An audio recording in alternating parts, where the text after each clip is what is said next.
The concept of Rome having a secret name is a lesser-known aspect of ancient Roman history and mythology. At the center of this mystery lies a man named Quintus Valerius Soranus. He was born between 140 to 130 BC in Sora. He was a Latin poet, grammarian, and tribune of the people in the late Roman Republic. He was well known for his scholarship and erudition, earning him high praise from Cicero, who called him the most cultured of all who wear the toga. Additionally, he was well connected in intellectual circles. Soranus made significant contributions to Roman literature and scholarship, including being credited by Pliny the Elder as the first writer to provide a table of contents to aid readers in navigating lengthy works. While only a few fragments of his work survive, his lost work, Apoptides, is believed to have been an extensive source of mystery religions or tutelary deities. According to ancient sources, Rome had multiple names, a public name known to all being Roma and a secret name that was closely guarded. This secret name was considered so potent that its revelation was believed to leave the city vulnerable to its enemies. The idea stemmed from the belief that knowing the true name of a deity or city could grant power over it. The practice of keeping a city's tutelary deity and true name secret was not unique to Rome. Many ancient cultures believed in the power of names and practiced similar customs. For Rome, this secrecy was tied to the concept of evocatio, a religious ritual where an enemy's tutelary deity was called out of their city, thus removing divine protection.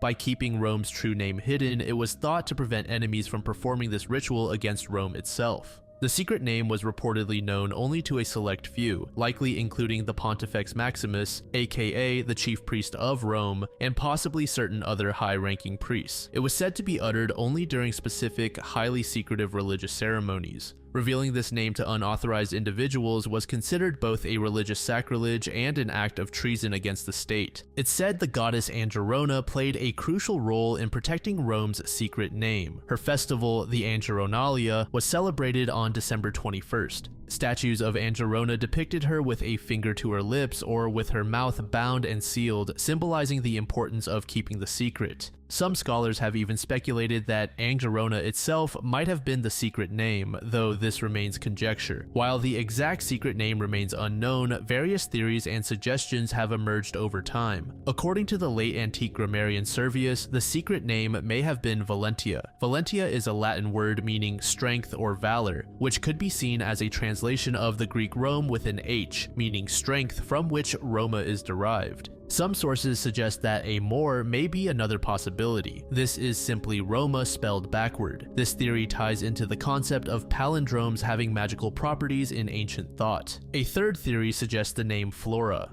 The 6th century Byzantine writer John Lytus claimed Rome had 3 names, a ritual name being Amor, a hieratic name being Flora, and a political name in Roma. The story of Quintus Soranus is deeply linked to the concept of Rome's secret name. Soranus was allegedly executed in 82 BCE for revealing this name. While the historical accuracy of this event is debated, it highlights the perceived importance of maintaining the secret. But this brings up the question of why he would reveal it in the first place. Various motives have been suggested for Soranus's alleged decision to expose the name. Some scholars argue it could have been an act of dissent against the Roman political establishment. Luigi Alfonsi proposed that Soranus might have revealed the name to allow Italian municipalities to appropriate it, thus challenging Rome's monopoly on power. In a fictional angle by novelist Colleen McCullough, Soranus reveals the name because he believed Rome had become unworthy of divine protection due to civil war atrocities.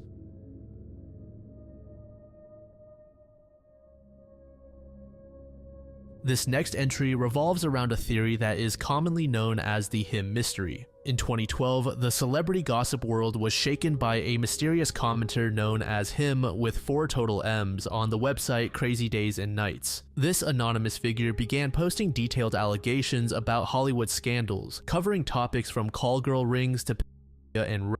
What made these comments particularly intriguing was the speculation that the person behind them might be none other than actor Robert Downey Jr. The connection to RDJ was drawn due to several factors. Him often alluded to a history of substance abuse, which aligned with his well-documented struggles with addiction. The commenter also demonstrated an extensive understanding of Hollywood's inner workings, consistent with someone who had been in the industry for decades. Some readers felt that the tone and style of the comments resembled RDJ's public persona, and in some cases, Him provided information that seemed to match his experiences or connections in the industry. Him made several notable claims, including allegations about Hayden Panettiere's personal life, a shocking accusation that actor Kirk Douglas had raped Natalie Wood, and referring to Ryan O'Neal as, quote, the Antichrist. The commenter painted a picture of widespread corruption, abuse, and exploitation in Hollywood. As the mystery deepened, some observers noted that the Him account seemed to have multiple distinct voices. This led to a theory that the account was shared by several individuals, including a famous musician, a famous actor again believed to be RDJ, and two less well-known creative types. This theory was supported by a comment from Him claiming that the account was indeed shared by 4 friends, with 3 of them actively posting. As speculation reached a peak, RDJ's team moved to distance the actor from the Him persona. His publicist, Alan Nirab, explicitly stated, "Of course he isn't," when asked if the actor was behind the comments. Alan suggested that RDJ's legal team might consider taking action against sites hosting the allegations that he was Him. Media experts cautioned against trusting anonymous sources, highlighting the potential for unchecked falsehoods. At the time, and even now, the Him drama unfolded with already increasing scrutiny on Hollywood's darker side. Around the same time, former child actors like Elijah Wood and Corey Feldman began speaking out about the exploitation of young performers in Hollywood. Despite the intrigue, several factors emerged that cast doubt on the Robert Downey Jr. theory. The website Jezebel published an article examining the claims and found several inconsistencies that made it unlikely for RDJ to be Him. Many of the most sensational claims made by Him remained unverified by other sources, and the multiple user theory provided a convenient explanation for any inconsistencies in the account's posts.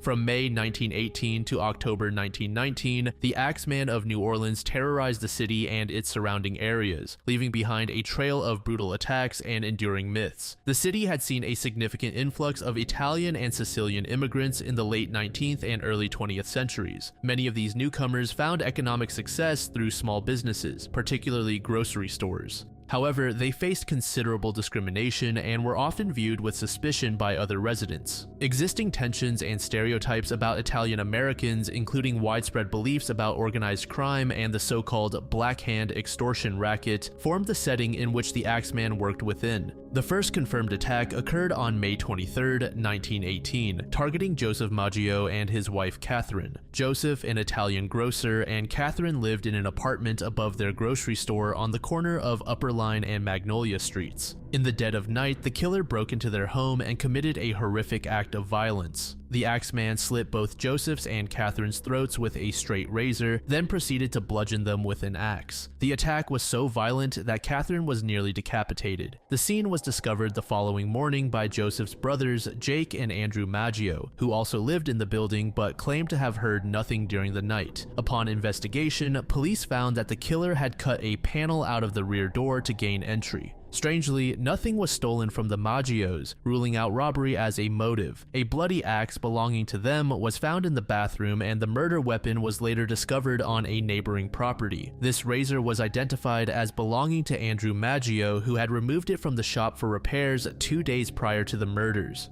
While Andrew was initially considered a suspect due to the razor, the evidence against him was purely circumstantial, and he was quickly cleared. Just over a month after the Maggio murders, Louis Basumer and his mistress Harriet Lowe became the next victims. Basumer, another Italian grocer, and Lowe were attacked while sleeping in the back of Basumer's grocery store at the corner of Dorgenois and La Harpe Streets. The assault was discovered the following morning by John Zonka, a baker making his morning deliveries. Both victims had been struck in the head with an axe, which was later found to belong to Basumer. While both survived the initial attack, Harriet Lowe succumbed to her injuries several weeks later in August. This case took a bizarre turn when Lova, in her delirium, accused Basumer of being a German spy and of attacking her. These accusations led to Basumer's arrest, though he was later released due to lack of evidence. The incident highlights the atmosphere of paranoia and suspicion that permeated New Orleans during this period. On August 5th, 1918, the Axeman struck again, this time attacking Anna Schneider, who was 8 months pregnant at the time.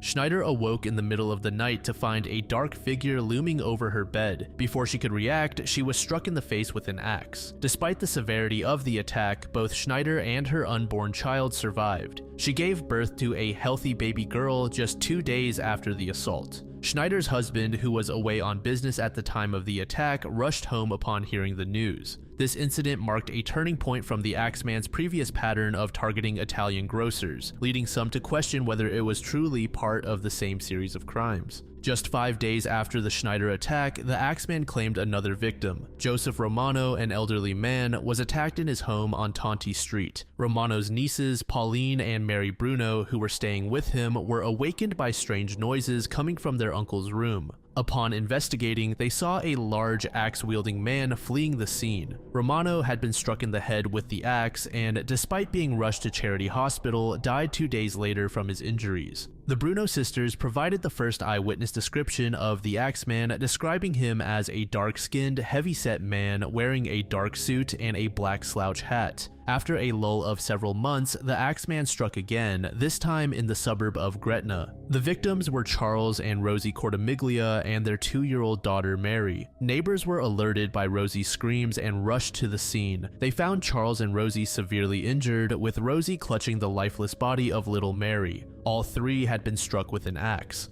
While Charles and Rosie survived their injuries, their daughter Mary did not. In a tragic twist, Rosie initially accused 2 of her neighbors, Orlando Giordano and his son Frank, of the crime. Both men were convicted, with Frank sentenced to hang and Orlando to life in prison. However, Rosie later recanted her testimony, admitting she had lied out of jealousy and spite. The Giordanos were eventually exonerated and released. Just days after the Cortimiglia attack, the case took an even more sensational turn. On March 13, 1919, the New Orleans Times-Picayune newspaper received a letter purportedly from the Axeman himself. The letter claimed that the Axeman was a demon from hell who could not be caught. Most notably, the letter stated that the Axeman would strike again on the night of March 19th, but would spare any home where jazz music was being played. This led to a citywide jazz party on the specified night, with music blaring from homes and dance halls across New Orleans. True to the letter's word, no attacks occurred that night. While the letter added to the Axeman's mystique, many modern researchers believe it was likely a hoax, possibly written by a publicity-seeking individual rather than the actual killer. After another period of inactivity, the Axeman struck again on August 10, 1919. The victim this time was Steve Boca, a grocer. Boca awoke to find a dark figure standing over his bed before being struck in the head with an axe. Despite his severe head injury, Boca managed to stumble to the home of his friend and fellow grocer, Frank Janusa, before losing consciousness. Boca survived the attack, but, like many of the Axeman's victims, could remember nothing of the assault. Less than a month after the Boca attack, 19-year-old Sarah Laumann became the Axeman's next victim. Neighbors became concerned when Laumann didn't respond to their calls and broke into her apartment. They found her unconscious on her bed, covered in blood with severe head injuries and missing several teeth. The attacker had entered through an open window and used an axe found on the front lawn. Like Boca, Laumann survived but had no memory of the attack. The final attack attributed to the Axeman occurred on October 27, 1919. The victim was Mike Pepitone, another grocer. Pepitone's wife Esther was awakened by her husband's screams. She later claimed to have seen 2 men fleeing her husband's room, though she could only describe them as large. Pepitone had been struck 18 times with a heavy object, possibly a nut and bolt used to anchor circus tents. Interestingly, a circus had been in town that weekend. Pepitone died of his injuries 2 hours after the attack. This would be the last crime officially attributed to the Axeman of New Orleans. As suddenly as the reign of terror had begun, it ended, leaving behind a trail of bloodshed and unanswered questions. One of the earliest theories proposed was that the Axeman's attacks were connected to organized crime, specifically the Mafia or the Black Hand. This theory stemmed from the fact that most of the victims were Italian or Italian-American grocers. The Black Hand was not an actual organization, but rather a method of extortion commonly used in Italian-American communities during the early 20th century. criminals would send threatening letters marked with a black handprint, demanding money in exchange for protection. However, this theory was largely discredited by contemporary investigators. Detective John D'Antonio, a nationally recognized expert on Italian organized crime, rejected the idea. He pointed out that Black Hand attacks typically didn't leave survivors, whereas the Axeman often did. Additionally, the lack of theft or explicit extortion attempts in the Axeman cases didn't align with typical organized crime activities. As the investigation progressed, New Orleans Police Superintendent Frank Mooney became convinced that the attacks were the work of a, quote, fiend, or what we would now term a serial killer. Mooney described the killer with the following quote, "A Jekyll and Hyde personality like Jack the Ripper. Suddenly, the impulse to kill comes upon him and he must obey it." This theory gained traction as it better explained the seemingly random nature of the attacks, the lack of clear motive, and the brutal violence involved. Modern criminologists tend to favor this explanation, viewing the Axeman as an early example of a serial killer operating before the term was widely used or understood. Building on the serial killer theory, some crime analysts have suggested that the Axeman's murders were motivated. Criminologists Colin and Damon Wilson hypothesized that the killer was a sadist, specifically seeking female victims. They argued that male victims were only killed when they obstructed the Axeman's attempts to murder women. This theory is supported by cases where the woman of the household was murdered but not the man. However, it doesn't fully explain all the attacks, particularly those where men were the primary targets. One of the most intriguing suspects in the Axeman case is Joseph Mumfree. This theory was popularized by crime writer Colin Wilson, but has been subject to much debate and scrutiny. According to this theory, Mumfree was shot to death in Los Angeles in December 1920 by Esther Albano, the widow of Mike Pepitone, the Axeman's last known victim. Proponents of this theory argue that Esther recognized Mumfree as her husband's killer and sought revenge. Furthermore, a man named Mumfree with an O instead of a U was mentioned as a prime suspect in a 1912 shooting of an Italian couple named Sciambra in New Orleans. While this attack differed from the Axeman's usual method, it has led some to speculate that Mumfree might have been an early incarnation of the future serial killer. However, extensive research by true crime writer Michael Newton failed to find any concrete evidence of a man named Joseph Mumfree being killed in Los Angeles during that time. This lack of corroborating evidence has led many researchers to consider the Mumfree theory an urban legend.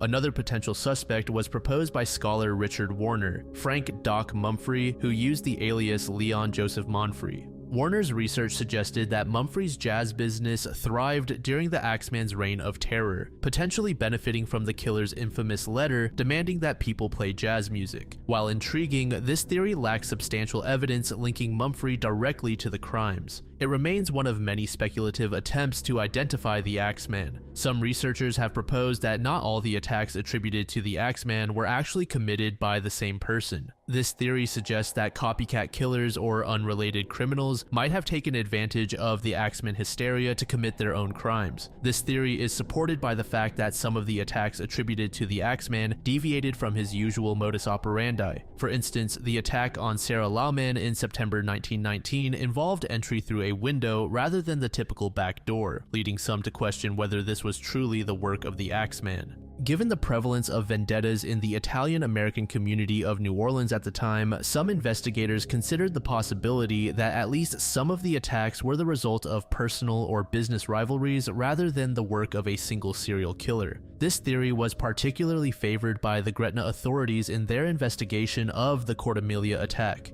However, the broad pattern of attacks across different neighborhoods and the lack of clear connections between most victims make this theory unlikely to explain all of the Axeman's crimes. Some researchers have proposed that the Axeman's attacks were motivated by anti-immigrant sentiment, specifically targeting Italian Americans. This theory is supported by the fact that the majority of the Axeman's victims were of Italian descent. However, this theory doesn't fully explain why the killer specifically targeted grocers or why there were occasional victims who didn't fit this profile. It's possible that the focus on Italian American victims was more a matter of opportunity, given the prevalence of Italian-owned grocery stores in New Orleans at the time.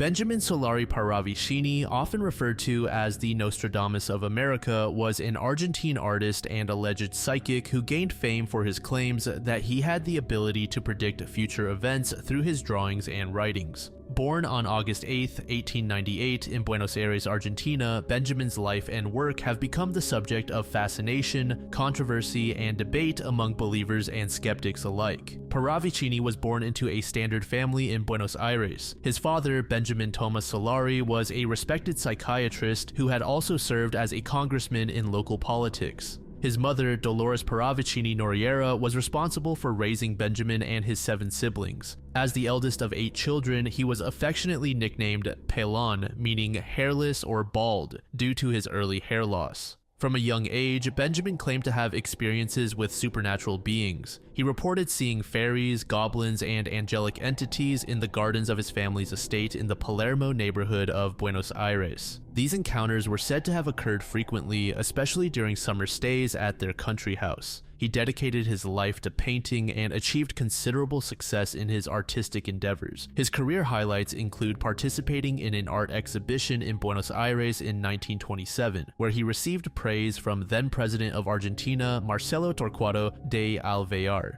He won awards at international art exhibitions, including a gold medal in Liège, Belgium, where he impressed King Albert, who purchased one of his works. Benjamin held positions as an art professor at the Spanish Lyceum of Buenos Aires and was appointed by the city municipality as both manager of the arts department and director of the exhibition gallery. Benjamin reportedly demonstrated several psychic abilities from a young age. He claimed an uncanny ability to find lost objects with ease, a skill that reportedly impressed family and friends on multiple occasions. More remarkably, he allegedly could locate missing individuals, though specific instances are not well documented. Even as a child, he reportedly had premonitions of future events.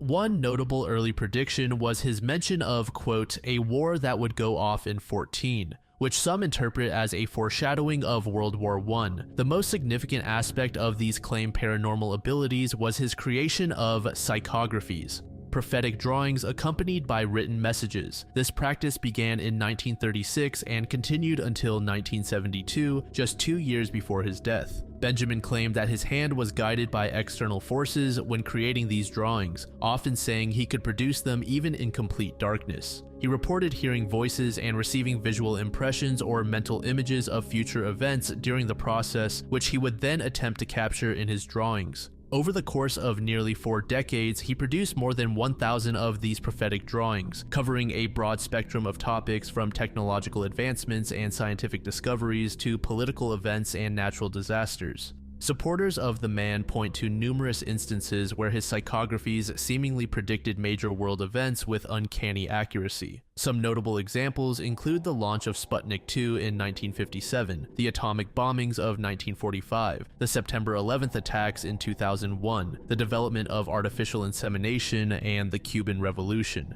These predictions, often made years or even decades before the events occurred, have contributed to Benjamin's reputation as a prophetic figure. Benjamin attributed much of his paranormal ability to spirits, particularly from an entity he identified as his guardian angel, whom he named Jose Frei de Aragon. He claimed this entity was responsible for much of the information conveyed in his psychographies. Benjamin described numerous encounters with this guide, often involving auditory communications and a sense of physical presence. As a devout Catholic, he initially struggled to reconcile these experiences with his faith, leading him to destroy some of his early drawings. One of the more extraordinary claims associated with Benjamin's paranormal experiences was an alleged alien abduction. According to his friend, ufologist Fabio Zerpa, Benjamin recounted an experience where he was approached by 2 whitish-eyed beings on 9 de Julio Avenue in downtown Buenos Aires. He claimed to have been transported to a circular room with luminous panels, where the entities communicated telepathically with him about love, harmony, and the universe. The experience reportedly lasted approximately 3 hours.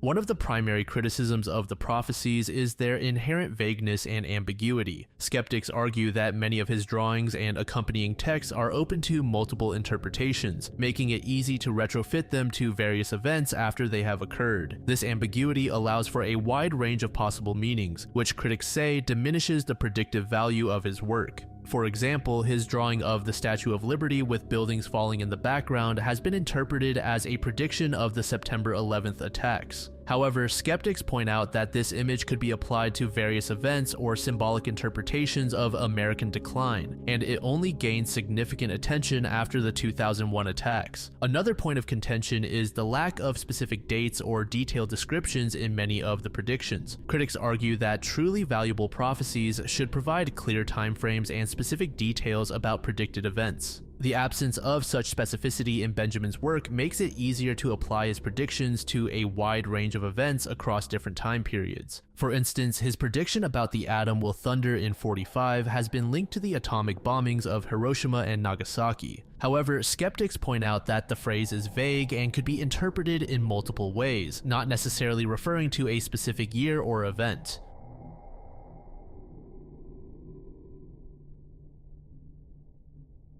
Soma was a sacred ritual drink of immense importance in ancient Vedic and Iranian traditions dating back over 4,000 years. Mentioned extensively in ancient texts like the Rig Veda, Soma was considered both a powerful deity and elixir that granted immortality, enhanced awareness, and brought humans closer to the gods. The concept of Soma originated among Indo-Iranian peoples in Central Asia, likely in the region between present-day Uzbekistan and Iran around 2000 BCE. As Indo-Aryan tribes migrated into the Indian subcontinent, they brought Soma rituals and mythology with them, where it became a central part of Vedic religion. A full 15% of the Rig Veda is devoted entirely to Soma and associated rituals. Indra, the chief Vedic god, was said to consume vast quantities of Soma. The Rig Veda and other texts provide some details on how Soma was prepared, though much remains unclear. It involved extracting juice from an unknown plant, which was then filtered and mixed with milk and water. The mixture was consumed as part of elaborate rituals, with priests and nobles drinking Soma during ceremonies. The effects were said to induce visions, euphoria, and mystical experiences.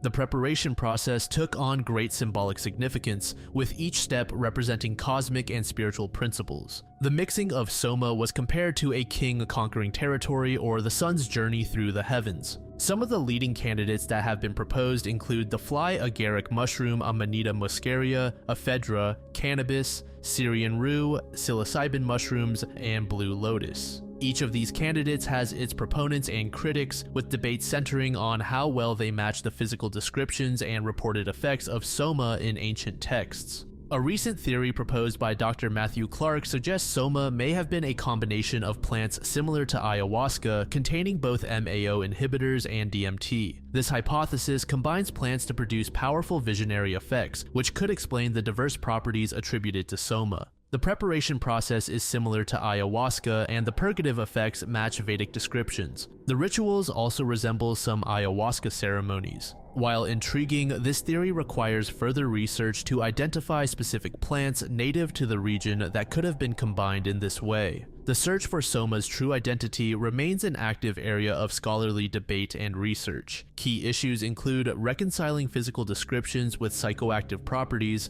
accounting for Soma's diverse effects and spiritual significance, identifying plants native to Soma's Central Asian origins, explaining how knowledge of the original plant was lost, and understanding how Soma practices evolved over time. Archaeological research has provided some tantalizing clues. Soviet archaeologist Viktor Sarianidi claimed to have found residues of Soma preparation in ancient Zoroastrian temples, though this has not been conclusively verified.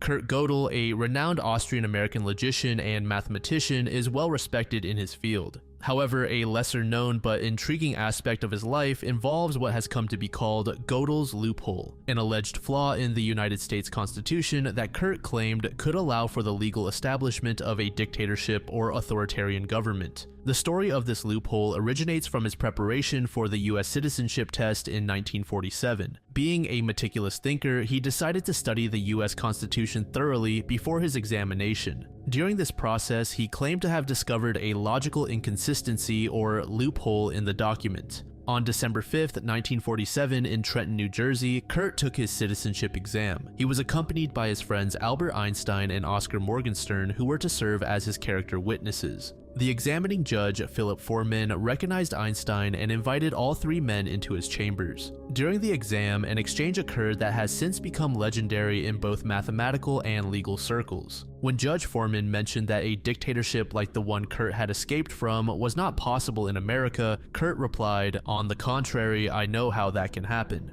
At this point, Einstein and Morgenstern reportedly tried to quiet Kurt, fearing his statement might jeopardize his citizenship application. The judge, seemingly uninterested in pursuing the matter further, moved on with the exam. The exact nature of Godel's alleged loophole in the Constitution remains one of the most intriguing mysteries in the intersection of mathematics, logic, and constitutional law. Since he never publicly revealed the specific details of his discovery, scholars and researchers have been left to speculate about what he might have identified as a potential vulnerability in the American system of government. One of the most widely discussed possibilities is that Kurt's concern centered on Article 5 of the Constitution, which outlines the amendment process. This theory suggests that Kurt may have identified a logical paradox or self-referential loop within the amendment procedure itself. The core of this argument is that this article could potentially be used to amend itself, creating a cascading effect that could fundamentally alter the entire constitutional structure. For instance, an amendment could be passed that makes it easier to pass future amendments, potentially leading to a situation where the Constitution could be rapidly and radically changed with minimal opposition.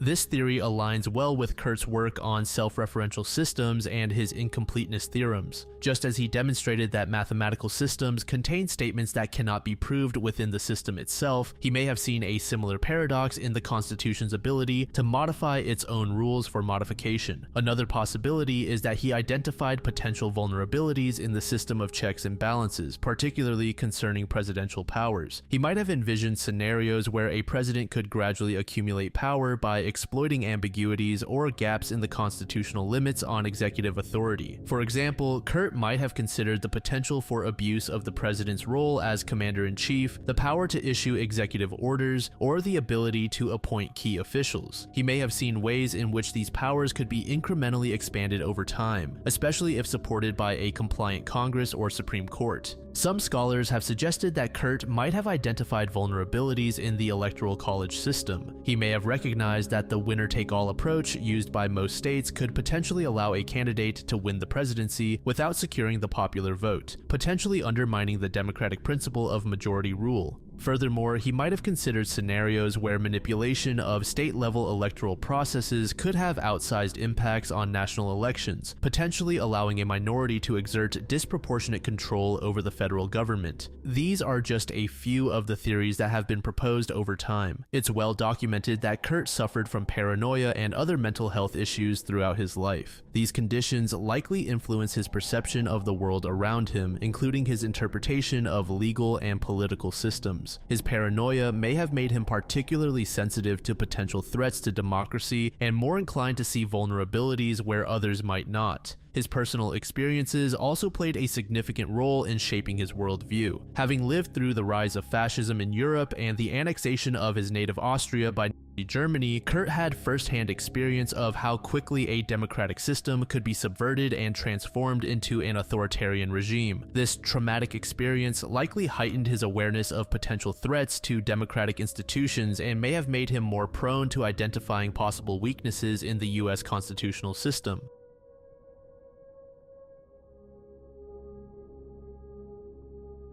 In western New York's Chestnut Ridge Park lies a natural marvel that has caught visitors' attention and puzzled scientists for years. The Eternal Flame Falls, nestled within the Shale Creek Preserve, is a small waterfall that harbors a seemingly perpetual flame burning behind its cascading waters. The Eternal Flame Falls is a 35-foot waterfall with a small grotto at its base, within which burns a flame about 8 inches high. The flame, while not truly eternal, burns almost continuously, fueled by natural gas seeping from the rocks beneath. This natural gas emission is classified as a macro seep, where gas escapes through cracks in the rock under pressure. The formation of the falls dates back to the Devonian period over 350 million years ago, when the area that would become Western New York was undergoing significant geological changes. What makes this site particularly intriguing to scientists is the apparent contradiction between its existence and our current understanding of natural gas formation. Typically, natural gas is produced when carbon-rich rocks, such as shale, are subjected to high temperatures deep underground.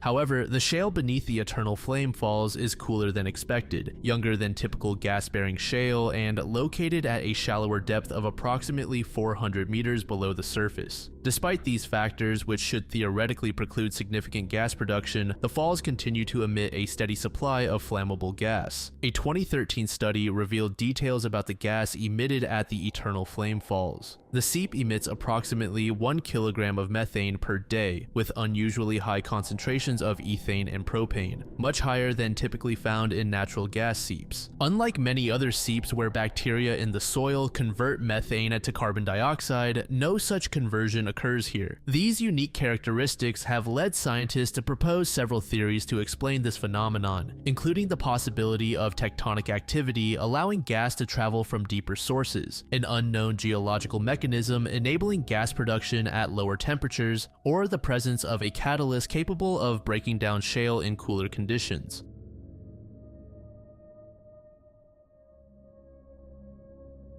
In May 1913, a strange event occurred approximately 2 miles north of Farmersville, Texas, long before UFO sightings and alien encounters became part of popular culture. The incident, known as the Farmersville Little Green Man Encounter, involved 3 brothers from the Latham family, Clyde the oldest, Silby, and Sid. These young men were working on their family's farm, chopping cotton, when they experienced an unusual occurrence that would remain a mystery for decades. On a hot summer day, as the brothers toiled in the cotton fields, they noticed an unusual commotion. Their farm dogs began barking with unusual intensity and aggression, which the brothers initially dismissed. However, as the barking became increasingly frantic, Clyde decided to investigate. Upon reaching the area where the dogs were focused, Clyde was met with a shocking sight and called out to his brothers, exclaiming, "It's a little man." Silby, who arrived at the scene shortly after Clyde, provided a detailed account of the creature they encountered. His description, given many years later in 1978, stated that the entity was extraordinarily small, measuring approximately 18 inches in height, with a uniform, smooth, dark green coloration covering its entire body. It appeared to be resting or standing on something and was facing north. Its arms hung down close to its sides, described as if they were, quote, grown down the side of him.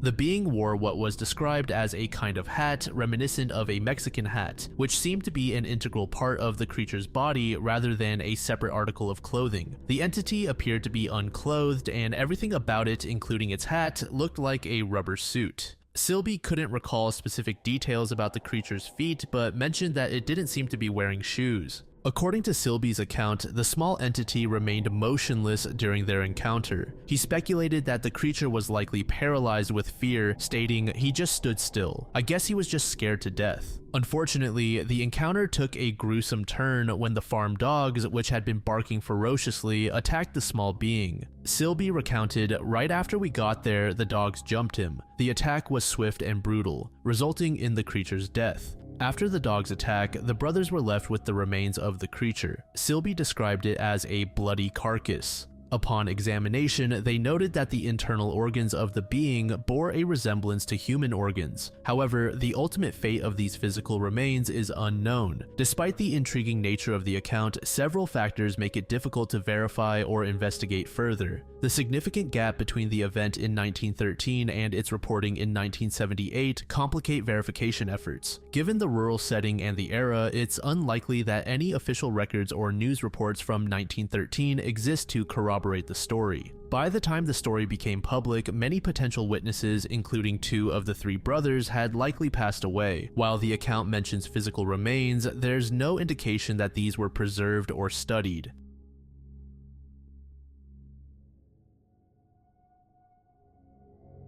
The John Frum movement emerged in the late 1930s on Tanna Island, part of what was then the New Hebrides, now Vanuatu. While some accounts suggest roots dating back to the 1910s, the exact origins remain shrouded in mystery and conflicting narratives. The movement arose in response to the complex cultural and political landscape of colonial-era Vanuatu, influenced by existing religious practices in the Sulphur Bay area, particularly the worship of Karaparamun, a god associated with Mount Tukosmera. This indigenous spiritual foundation provided fertile ground for the development of new beliefs and practices. During this period, the New Hebrides was under joint British and French colonial rule, with European missionaries, particularly Presbyterian, significantly impacting local culture and beliefs. The John Frum movement can be seen in part as a response to these colonial and missionary influences. The central figure of John Frum is very mysterious, with various accounts offering different explanations for his origin and nature. Some believe John Frum was a spirit vision induced by kava, a plant with mild psychoactive properties seen as a manifestation of Karaparamun.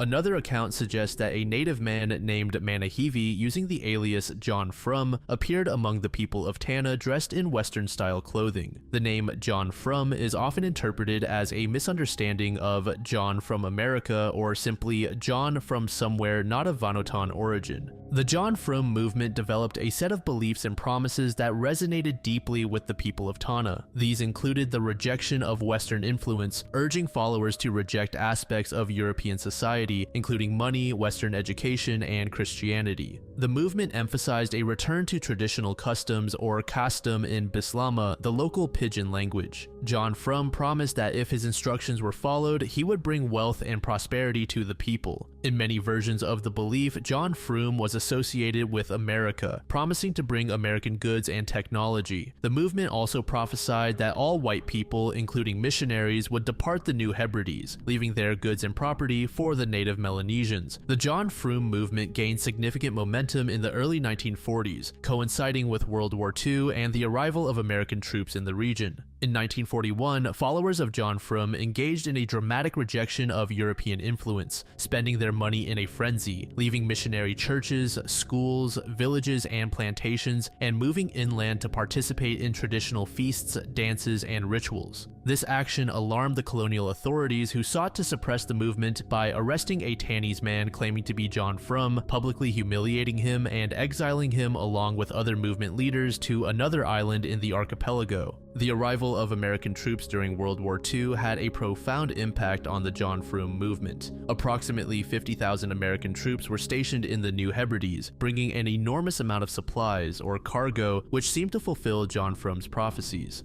About 10,000 Ni Vanuatu men served in the Vanuatu Labor Corps, providing logistical support to the Allied war effort during the Guadalcanal campaign. The presence of American soldiers, their technology, and their egalitarian treatment of the local people significantly shaped the movement's beliefs and practices. The movement developed a unique set of practices and rituals that blended traditional Melanesian customs with elements inspired by their interpretation of American culture and Christianity. Every year on February 15th, followers hold a grand celebration to honor John, observed as John Frum Day in Vanuatu. Followers of the movement fly the American flag daily, demonstrating their connection to and admiration for the United States. A significant ritual involves military-style parades where participants march with bamboo rifles, imitating American military drills. They often wear makeshift American military uniforms or t-shirts with USA painted on them, and some paint their chests with USA as part of the celebration. In 1957, a leader of the John Frum movement named Nakomaha created the Tanna Army, a non-violent ritualistic society that organizes military-style parades of men with faces painted in ritual colors. After World War II and the departure of American troops, followers built symbolic landing strips to encourage American airplanes to return and bring more cargo. Followers often gather on Friday nights to sing songs of praise, some of which are inspired by American battle hymns. Despite declining numbers, followers continue to celebrate John Frum Day each February, maintaining their unique traditions and beliefs. The movement continues to attract attention from outsiders, with some Europeans claiming to be the prophesied leader, such as Claude Philippe Berger, who styled himself the traditional king of Tanna. These claims often come with promises of development and investment, which can be attractive to local communities. To this day, there's no clear consensus on who John Frum was or if he even existed as a real person.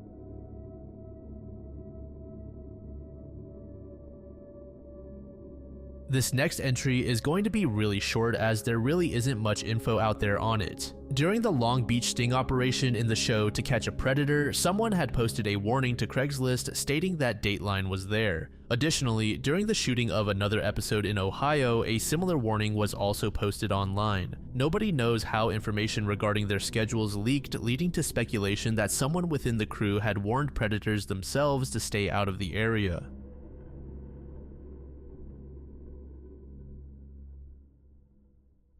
The Committee of 300 conspiracy theory has its roots in a statement made by German industrialist Walter Rathenau in 1909. In an article published in the Neue Freie Presse, Walter wrote about 300 men guiding the economic destinies of the continent. However, his statement was not intended to suggest the existence of a secret cabal, but rather to criticize the oligarchic nature of European business and finance. Walter, who later became Germany's foreign minister in 1922, was assassinated 6 months into his tenure. The misinterpretation and weaponization of his statement began almost immediately, with anti-Semitic writer Theodor Fritsch seizing upon the quote as evidence of Jewish hegemony by 1912. This distortion gained further traction after World War I, coinciding with the spread of the notorious anti-Semitic forgery, the Protocols of the Elders of Zion. Despite Walter's attempts to clarify his statement, the damage was done and the idea of a secretive group controlling world affairs had taken root. The contemporary version of the Committee of 300 conspiracy theory owes much of its structure and claims to British author John Coleman. In 1991, Coleman published Conspirators' Hierarchy, The Committee of 300, which became a foundational text for modern conspiracy theorists. Coleman claims to have discovered evidence of the committee's existence while serving with MI6 in Angola in the 1960s, alleging that he viewed top-secret classified documents revealing the committee's vast influence and nefarious plans. However, no evidence has ever been presented to substantiate Coleman's claimed intelligence background or his access to such documents. According to proponents of the theory, the Committee of 300 is a powerful group founded by the British aristocracy in 1727, composed of influential individuals from politics, finance, industry, and royalty. The theory claims that this committee controls global politics, commerce, banking, media, and military efforts, with the ultimate goal of establishing a unified world government under their control. Other key claims include plans for drastic population reduction, social engineering through mind control and manipulation, economic domination, and control over technological development. Proponents often attribute major historical events, from wars to economic crises, to the committee's machinations. The theory suggests that the committee operates through a vast network of organizations and institutions. These allegedly include the Tavistock Institute, portrayed as a center for social engineering and mind control; the Club of Rome, described as a committee of 300 subversive body; international financial institutions like the IMF and World Bank; the United Nations; major corporations; intelligence agencies such as the CIA, MI6, and Mossad; and educational institutions. These entities are said to be tools for implementing the committee's agenda of global control and societal transformation. The Committee of 300 theory is widely regarded as a baseless conspiracy theory by scholars, historians, and rational analysts. Key points of criticism include the complete lack of credible evidence, clear anti-Semitic undertones in many versions of the theory, logical inconsistencies, misrepresentation of real organizations, historical inaccuracies, and the theory's unfalsifiable nature. Despite the grand claims made by proponents, no substantive proof has ever been presented to support the existence of such a committee or its alleged activities.